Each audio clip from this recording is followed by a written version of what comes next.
I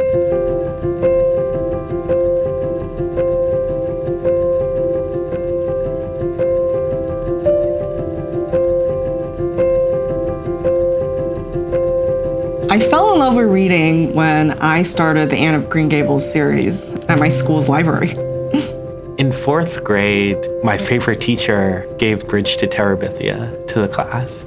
It was not like anything I had read before.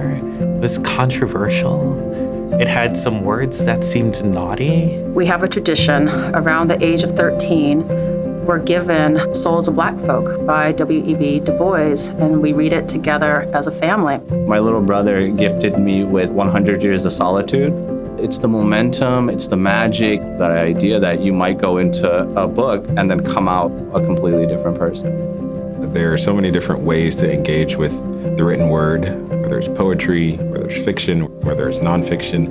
Having an expansive definition of what it means to be a reader is the best way to have inclusivity in this world of literature that we all love. When I think about books I've loved, including many of the books that the National Book Foundation has honored, I think about how the reader emerges from those books better able to love herself and to love other people, and therefore better able to fight for justice.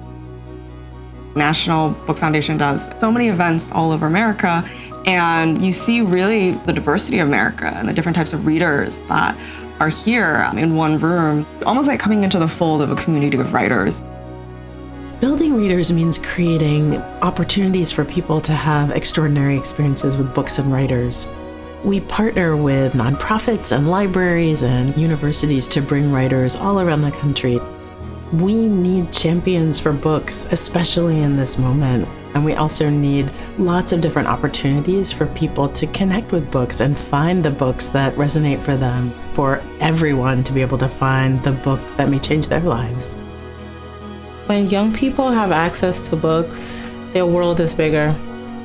They're able to have a bigger imagination, to know more outside of their own communities, to become better writers. They're able to be even more confident in who they are, especially when books reflect their stories, their identities, and celebrate that.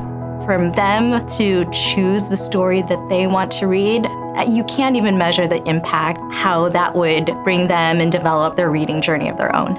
Reading teaches us empathy. They can do anything. They can go anywhere.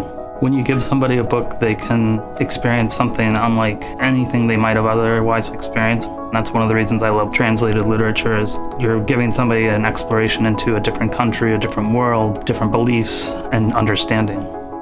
That National Book Awards is just sort of changing the boundaries of how we engage with text and making it really accessible to young people.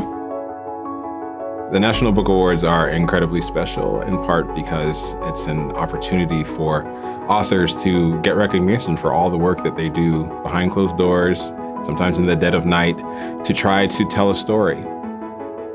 The National Book Award makes books visible to the public, uplifts them on this international scale. It's an act of generosity. It keeps the art of reading and writing alive. We're in a moment culturally where the idea of creativity is under attack.